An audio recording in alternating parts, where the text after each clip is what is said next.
Blessings Halftime TV viewers and subscribers. Welcome to another episode, and in this one we're going to do a preview for the Jamaica versus Curacao game. Now, for those who have been paying attention to the World Cup qualifiers, you would have known by now that Jamaica sits on top of the group.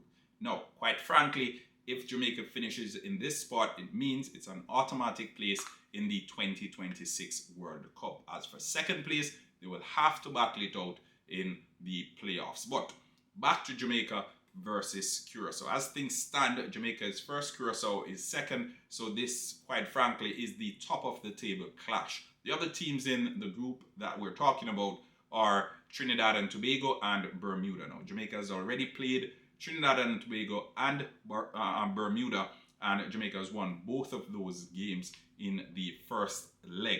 This will be the first time Jamaica will be playing Curaçao in this round of fixtures, and we expect it to be nothing short of entertaining. The game will happen Friday evening, and for those who are going out to work on Friday, you can ensure that you book the time in your calendars to watch the Reggae Boys. If you're in Curacao or if you're close to Curacao, you can go out and support them in the stadium as well. But what should we expect? What are those tidbits, are those pointers going into this game that we need to be mindful of? I'll get to that and more as this video progresses, but please remember, smash the like button if you enjoy the content that Halftime TV is delivering. Now, the Jamaican national team, it looks rejuvenated. We're seeing a lot of the top stars return to action with the senior Reggae Boys, and although Leon Bailey is not back with the group, there are still some notable additions that weren't there the last time out. I'm talking the likes of Ethan Pinnock and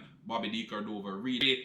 All these individuals are back with the setup, and we've seen some youngsters added in there as well. Young Seymour, we also have Bailey Cadamarteri, who looked good the last time Jamaica played international football. But what are we to expect from Team Curaçao? Now, Curaçao isn't the first name that jumps out at you when we talk about international football, but the Dutch DNA in Curaçao means that we should never underestimate them. We know what the Dutch are known to do when it comes down to football. As a matter of fact, they're the ones who are known for total football, and we expect a lot of these players who Curaçao will be bringing to the fore, they would have had some experience in one way or another playing in the Netherlands. You have to remember that Bakuna, he did big things in the Premier League. He was a player for Aston Villa. Now, Curaçao, they drew with Trinidad and Tobago, and they beat Bermuda 3-2. As for Jamaica, Jamaica won both their games with Trinidad and Tobago and with Bermuda. So what that means is Curaçao, they sit on 4 points right now, while Jamaica is on 6 points. As far as FIFA rankings go, Jamaica is at 69, Curaçao is 84, and as I mentioned during our Gold Cup coverage, the FIFA ranking doesn't really mean much when it comes down to these CONCACAF World Cup qualifiers, because you may underestimate a team, but on the day, it's who it matters to most. And I hope it matters most to the Jamaican national team. Jamaica, it is star-studded if we're looking across the rest of the teams that are vying for a place in the World Cup in CONCACAF right now, bar Panama, Costa Rica, and maybe one or two more countries. I think Jamaica is one of those that jumps out at you. And as far as names go, as far as those that we're putting down on paper goes, I think Jamaica should be a shoo-in as one of the automatic qualifiers. I've said it before in previous videos. Please pack your bags, because Jamaica is expected to go to the 2026 World Cup that is being hosted in North America. But for this particular game, 84th FIFA rank versus 69 FIFA rank, I think it should be very competitive.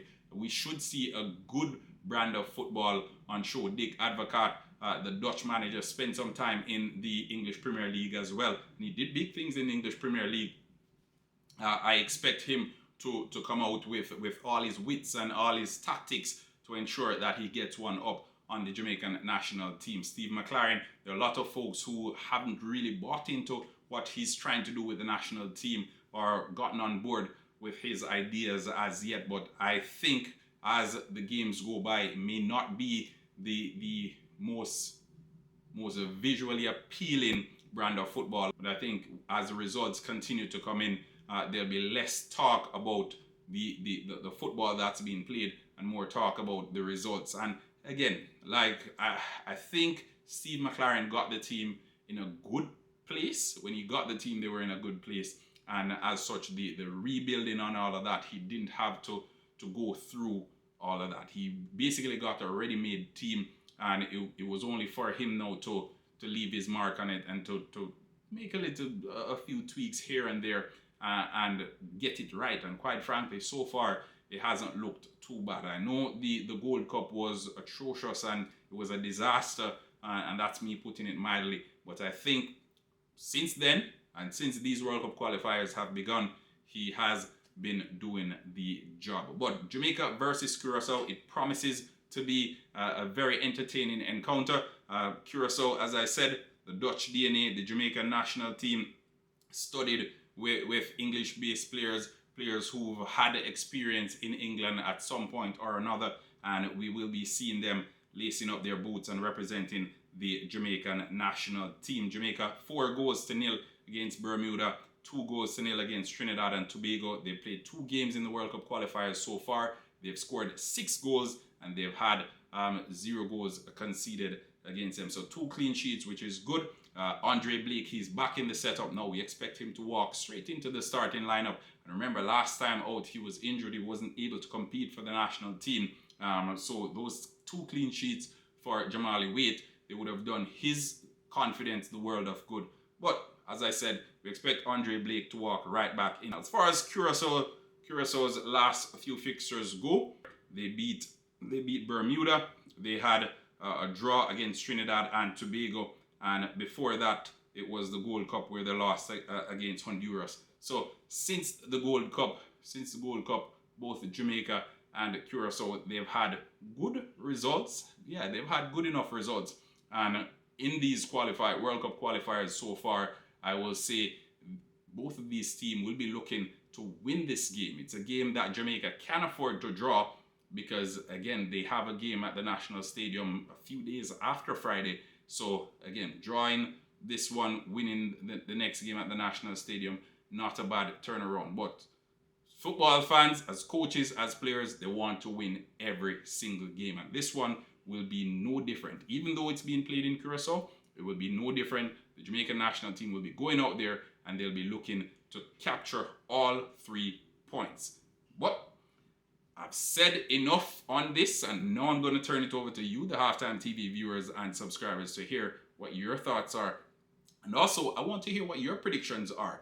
Let's hear what your predictions are for Jamaica versus Curaçao. Who do you think will win this one? Will Jamaica continue their hot winning streak, or will Curaçao get one up on the Reggae Boys? Again, star players to look out for: John Russell, goal-scoring midfielder for the Jamaican national team. Bailey Kadimatri, he's been a threat since he laced up those boots for the Jamaican national team. They've been bright, they've been promising with the Reggae Boys, and I expect this one to be no different. We have Bakuna as well, spent some time in the Premier League, and he is still a serious threat with the Curaçao national team. But again, I think it's safe to say this will be one of those games where the names won't matter. It's who delivers on the day, and hopefully Jamaica will deliver when the time comes. Thank you so very much for tuning in to another episode of Halftime TV. We leave it at that, and take care of yourself. Have a wonderful day. Until next time.